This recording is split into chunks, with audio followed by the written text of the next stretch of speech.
Good morning, Columbia County. Welcome to this version of Columbia County Connect. Happy for y'all to be with us this morning. We've got a special guest here that heads up our Convention and Visitors Bureau. But before we get started, show a few pictures of our little event last Saturday called Snowfest, bringing some ice to Columbia County for the third or fourth year. A great time. Ground was a little wet, had a little bit of mud here and there, but overall the event went good. Had good attendance. Congratulations to Butch Holly and his group for putting that on. Really nice event for the middle of the winter time. As you can see some pictures of what went on out there, and it was a good time. A nice slide down the ice, bouncing on an inner tube. A little different scene in Columbia County. I'd also like to make you aware of a correction we're making on Ronald Reagan Drive. You've probably driven down Ronald Reagan close to our building G or close to Zaxby's restaurant. See a lot of construction. We've got a bad storm drain in that area that's been collapsing for quite a while. We're rerouting the electrical to building G, which has already been done, and installing new storm drain. Now that road will be closed Saturday week, the 30th, for the entire weekend, so that the road can be dug up, the pipe put in, and then put back. But it'll be open again the Monday morning after the Saturday the 30th. So keep that in mind.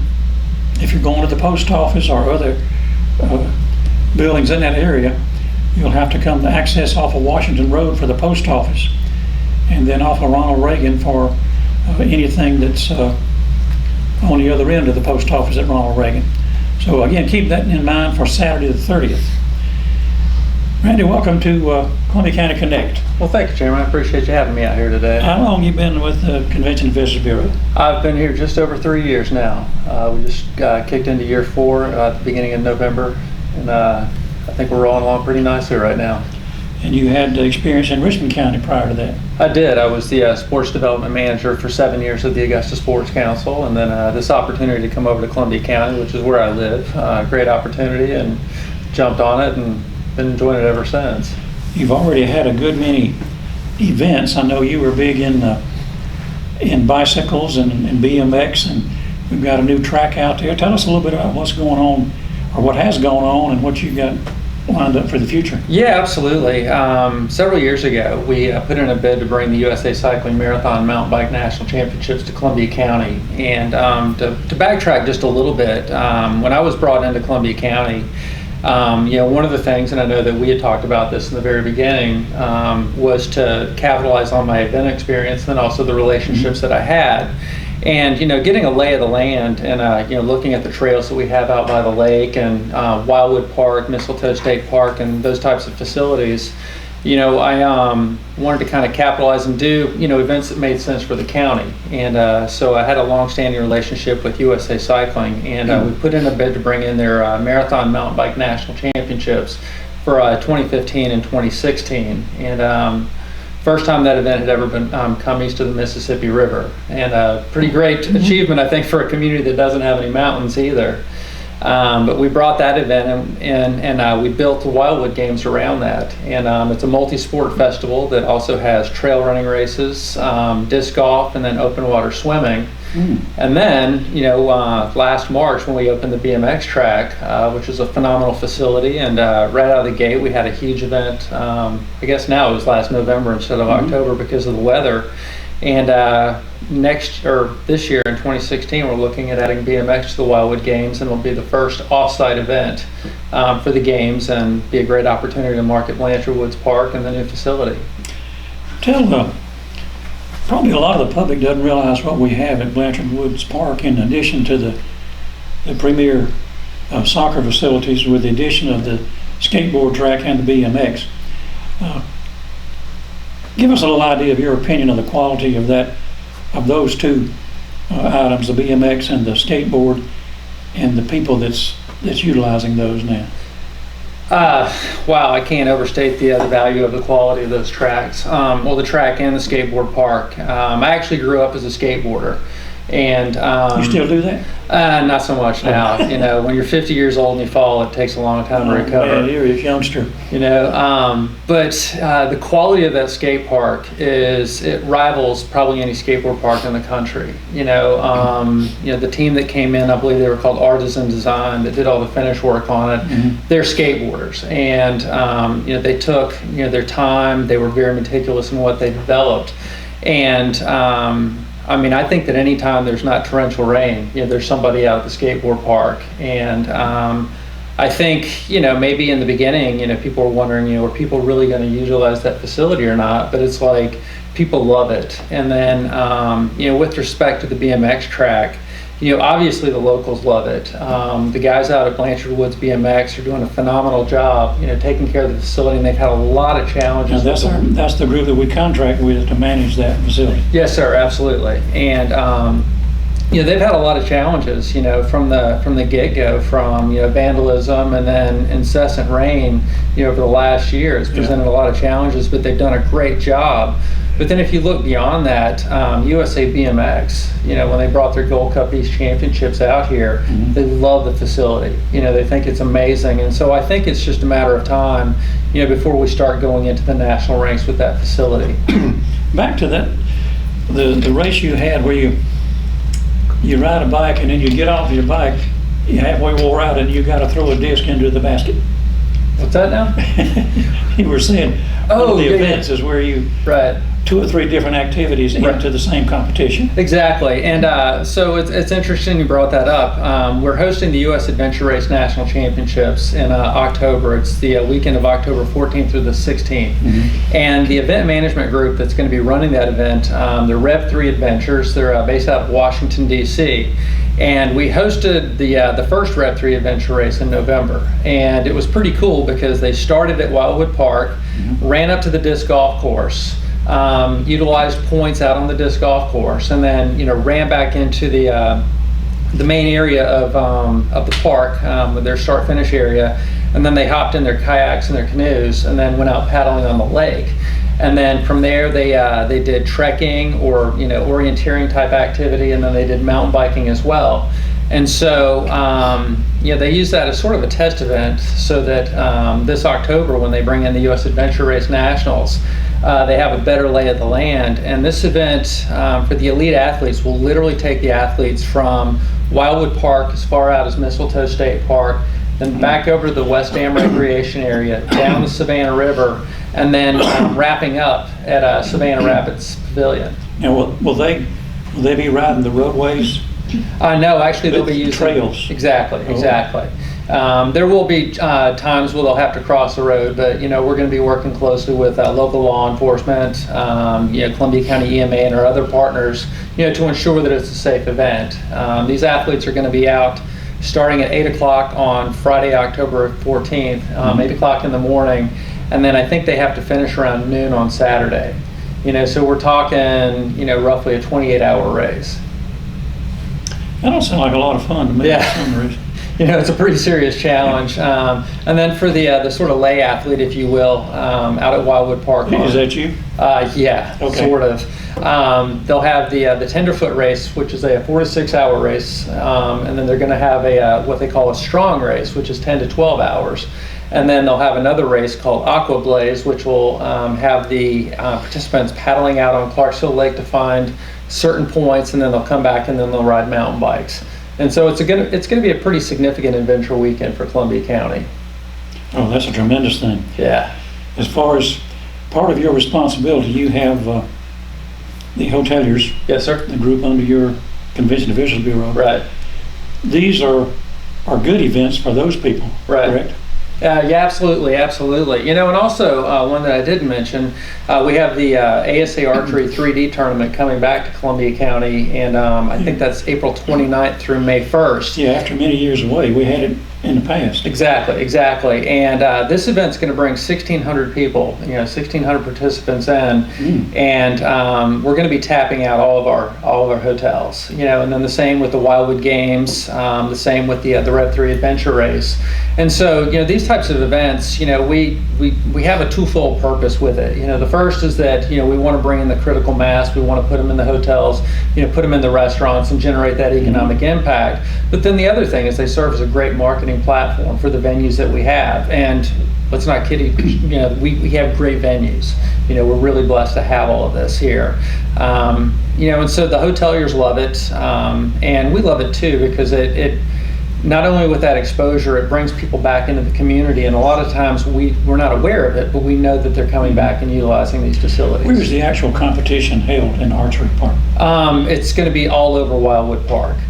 And it's open to the public. It is. And they'll have a tremendous outdoor expo under the big tents, and then I think they'll have 16 ranges maybe that are set up, and each range has 20 targets. And so it's going to be a pretty cool activity, and it's going to run from Thursday to Sunday. And so I think that if people are interested in it, they need to come out. And then also, I'd like to throw out too that these events, while we tap into some county staff, and then these events come in with their own staff, we always need volunteers as well. And it's a great opportunity to get involved with special events, and I think it's also a great way to serve the county too. And you said 1,600 participants? Yes, sir. That's huge. Big time. That's a lot of. Yeah, we're projecting the economic impact to be around $850,000, if not more. And so that's a pretty significant chunk of business. And with that organization and with other groups like the Rev 3 Adventures, they don't want to just come in for a one time and then leave and then never come back. They like to establish at a venue and then keep that spot on the calendar, and we certainly like that as well. Let me ask you a question a little bit off of the event agenda. As we mentioned earlier, you have some hoteliers or hotel owners on your board. Yes, sir. CVB board. And last year during the transportation bill, they added a $5 a night room charge to all hotels in the state. Right. What has been there? Have they seen any result of lower occupancy? Because I understand that that's not going to be reviewed this session in the legislature to eliminate that. Has your group had much discussion on it? Yeah, we have, and it was something that I think, honestly, it sort of surprised a lot of hoteliers when it popped up, because once it came up, it went pretty quickly. And people, the hoteliers from their side, it was a little bit of a rude shock. But I think that now they've sort of accepted it as a given. One of the things that I would advocate for is maybe kind of a prorated scale if they're going to have to keep it. And it seems like just from the elected officials, it's not going to go away anytime soon. Right. But one of the concerns is that, for a hotel that, maybe charges $145 for a room, the $5 extra fee is not going to make as much of a difference. But the reality is that, there are people that live in hotels, and so if you look at a $35 to a $50 hotel room, that $5 may make a difference. And so it also might make a difference on the per diem that's allowed with federal employees. They got a maximum that they will pay. Right. And then that rate would have to be adjusted. Right. But I think that, just, not only from the local hoteliers, but just from what I've seen around the state, once it went in and it became active, I think they almost accept it as a given. That's not to say that they're not going to, try to make some other type of action come about at some point, but they've just kind of adjusted around it. For those of you that are not familiar with the process that Randy referred to, when a bill is been to the House and goes into the Senate, looking at the final version, there's a lot of things that get added on right at the last minute, like at 11:30 before the adjournment at 12 or something of that nature, that gets tacked on to a bill that nobody has heard anything about. This was one of those things that hit the hotel lobby and the hotel owners by surprise. It just was tacked on to that excise tax increase to gasoline to fund transportation needs right at the last minute. And that's a little bit of a problem with our legislative process, but it's probably still the best in the world that can happen right down at the last minute and affect so many people that had no knowledge at all of what was going to happen. Right. What you got coming up else in the future? We were awarded at the end of December hosting rights for the Travel Media Marketplace. And this is an event put on by the Tourism Division of the Georgia Department of Economic Development. And so from April 18th to April 20th, the state of Georgia will be bringing in 25 to 30 travel writers from around the United States and Canada. And so we'll have a big reception for them on Monday the 18th. On Tuesday, we've got 2 tracks. We'll take a group of journalists out and show them a lot of the historical sites around Columbia County. And then the other track is an adventure track. And so we're going to take them out kayaking on Betty's Branch, and then take them over to the International Disc Golf Center. What if they don't want to kayak? If they want to kayak, then we'll take them hiking. We can always adjust accordingly. And then we'll have a nice dinner for them on Tuesday evening out of Savannah Rapids. Then we'll have a marketplace. Now you're going to bring a bunch of riders in and you're going to put them in a kayak. Absolutely. Absolutely. So they'll have something different to write about. Yeah, absolutely. And then Wednesday we'll have the marketplace out at the Gateway Exhibition Center. Okay. And then the state will put them on motor coaches and send them out around the state for some post-fam tours. Haven't we had something similar to that in the past, maybe with children's riders? Possibly. Before your time, I Yeah, it think. was before my time, and I know that Augusta had hosted the Travel Media Marketplace several years ago, and I think that they brought in some riders here as a post-fam tour as well. Yeah. But the idea that we can host that event, I think is pretty significant for us, and it's a great opportunity for travel writers to cover our story, and we think we have a great story. And we're about to roll out a really cool local-centric campaign with our ad agency consortium, who are doing a phenomenal job, and we're really, I think we're doing some pretty progressive and cool stuff. Well, we've got a lot of potential. We're talking about another hotel Right. Adjacent to our exhibition center. We hope we can finalize those arrangements. What do you see as the future for convention and additional visitors coming to Columbia County? You think this is something that you're building on that will continue to accelerate, or will we peak out, or what is your opinion? No, we're just getting started. The way I look at it, with Shelley, who is our associate director, it's just the two of us. And when I came on board and we were able to bring Shelley back, which was, just amazing, and it was a blessed occasion for me, we hit the reset button. And so we're 3 years into this this sort of reboot of the organization. And as we have more opportunities like the Travel Media Marketplace to tell the story, as we host more events, and as we expand out into to other realms, I think that we're just getting rolling. And we're at a bit of a challenge because we're a 2-person staff. We're hyper motivated and we're really passionate about what we do. But at some point, we're going to hit our capacity, and with new hotels coming online, hopefully, that means a lot more revenue for us, so that we could expand our staff. We're also, working on some new partnerships with the Development Authority, and we're just getting rolling. Glad you brought again about the new hotels. I doubt if many people realize that your group is not funded by taxpayer money. Right. No property taxes or that. It comes through the hotel motel tax. Right. That is allotted to run a Convention and Visitors Bureau Yes, sir. area, or your work total. Right. So the more people that stay in Columbia County, the more money you have to work with. Absolutely. Yeah, it's great for us, and and it's a pass-through tax, and one of the, I wouldn't say it's a joke, but one of the things that we consider ourselves fortunate about with the tourism industry is that the people come in and then they go. They don't tax the infrastructure. Yeah. And But they contribute while they're here. Exactly. And so it allows us to have the money, and then we get 40% of that tax, and then 60% that goes to community and leisure services. And that opens up other opportunities for us to partner with them. And so and it's basically all funded by people that come in. And that's the group that just put on Snowfest. Exactly. Charlie and his group. Exactly. Yeah. Well, you can tell by the enthusiasm that our CVB is in good hands. We do realize that it's going to have to grow in the future.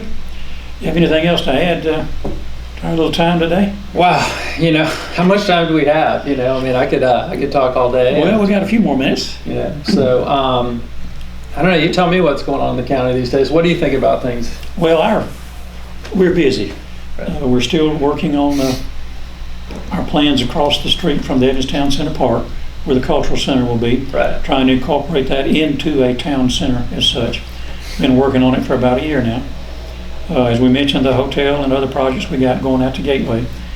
There's just a massive growth there with the 140,000 square foot Kroger store. Right. On across I-20, there's a series of shops that's going to include, I think, Starbucks and a deli and 4 or 5 really named Right. food service groups. The growth there is just tremendous. The Harlem Library will be bid next week, so that'll be a great project there for downtown Harlem. There's just things going on everywhere. Yeah. Not just in your Right. department, and probably every department of the county. So we feel like too that while we've been progressing really good for many years, that we still are at a beginning of what is going to come in the future. Yeah. Well, when I first started, one of the things that I said is I felt like I'd been handed this blank piece of canvas with this unlimited color palette, and had been given the authority to paint and create. And the opportunity that we have, and everything from Evans Town Center Park, going up to Blanchard Woods Park, from a tourism standpoint, as the director of an agency that markets, that gives me a lot of tools to work with. Not to mention Wildwood Park. Wildwood Park. Tremendous asset at the lake. It's amazing, but then beyond that, it's like, my family is in Evans, and I have a daughter at Greenbrier High School, and I have a son at Riverside Elementary School. And, these amenities that I market, Monday through Friday are the same amenities that my wife and my children go out and enjoy during the weekend. And, they're not miles and miles away. We're talking 15 minutes away. And I consider that, I consider myself fortunate to live in a community that has these types of amenities. We are all very blessed here in Columbia County, and in addition to what we've talked about, we do reiterate that we have considerable money for road improvements. River Wash Parkway is coming along nice. Washington Road widening is coming along. We'll be working on Lewiston Road before too long, widening Furious Ferry Road, Flowing Wells Road.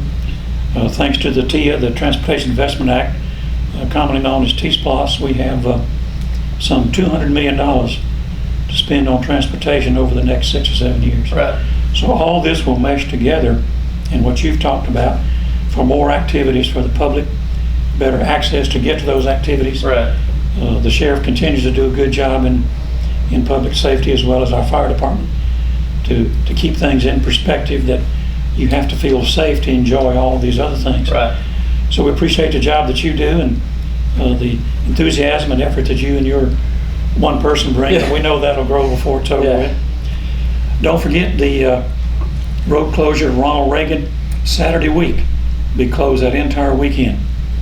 If you have any questions or comments, we'd be glad to hear them.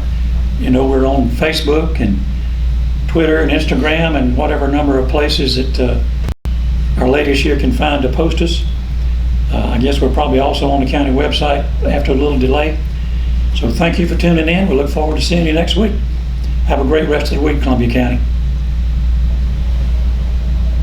Thank you, Randy. Thank you very much. I appreciate it.